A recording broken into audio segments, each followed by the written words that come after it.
Hello, Interior Alaska. Joe Cook here in the sports seat for you with your Tuesday sports. We start with the Nanook Corner. Tonight we introduce you to the newest edition of the Nanook Alaska hockey team and their coaching staff. Here's a clue. He played for UAF hockey from 2007 to 2011. Here's more.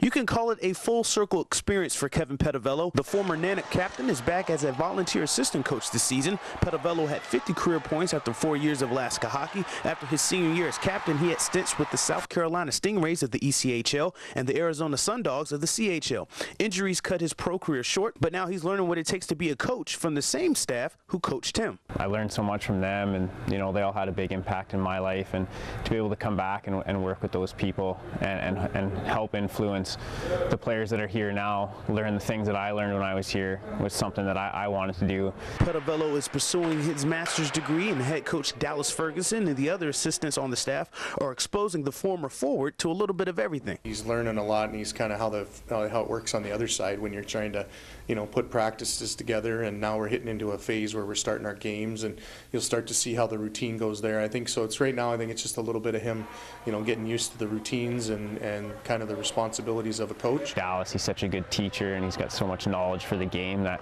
I'm trying to learn how he teaches that knowledge and gets his message across to the players, whether it be forward, defense, or the goaltenders. Petavello used to get off the bench and onto the ice. Now he aims to send players onto the ice and help them achieve their hockey dreams as he transitions into becoming a bench boss. Last year I was away from hockey, and something I missed was just working with guys that share a common goal and they want to work towards something. And if I have an opportunity to do that from a coaching aspect, to work with players and share my knowledge and make a difference in their lives, or mentor them in any way to accomplish what they're after, I would definitely like to indulge in that for sure. Nanook Corner, brought to you by Sports Medicine Fairbanks.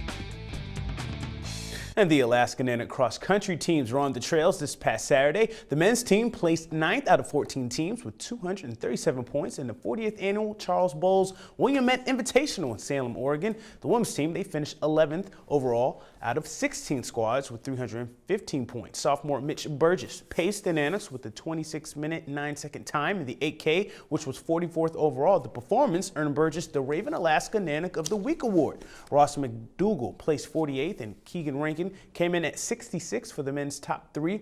For the ladies, sophomore Dorothy O'Donnell was the UAF frontrunner, finishing 53rd with a time of 19 minutes, 19 seconds in the 5K race.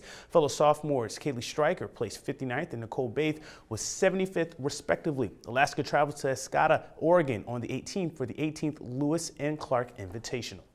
After 2 wins, one Alaska Nanook volleyball player is getting recognition from the GNAC. Alaska freshman middle blocker Riley Pedovich was named co-offensive player of the week for the GNAC. She shared the award with West Valley product Julia Mackey of UAA.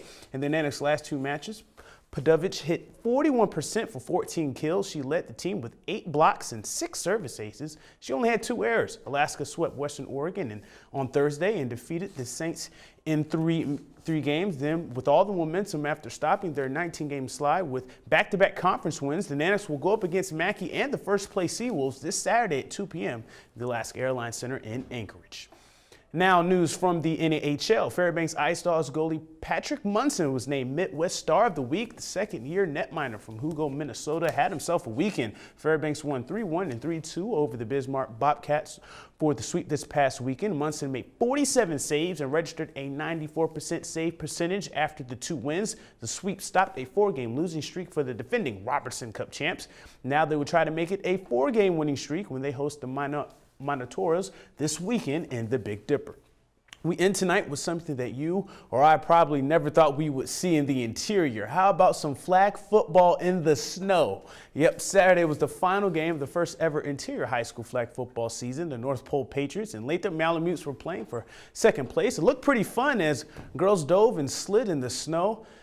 And no problem at all for them. You'd think there wouldn't be much passing, but the Patriots aired it out. Caitlin Bartley hit Lindsey Damel and Paige Shimura for a number of deep passes in this one. Bartley would find Shimura for a 1-yard fade to the back of the end zone for the only score of the game, and that was in the 4th quarter. North Pole wins 6-0 and finishes with a 6-3 record. So the first place, of course, that title went to West Valley. North Pole earned 2nd, and Lathrop finished 3rd, and Hutchinson 4th in the first ever interior flag football season.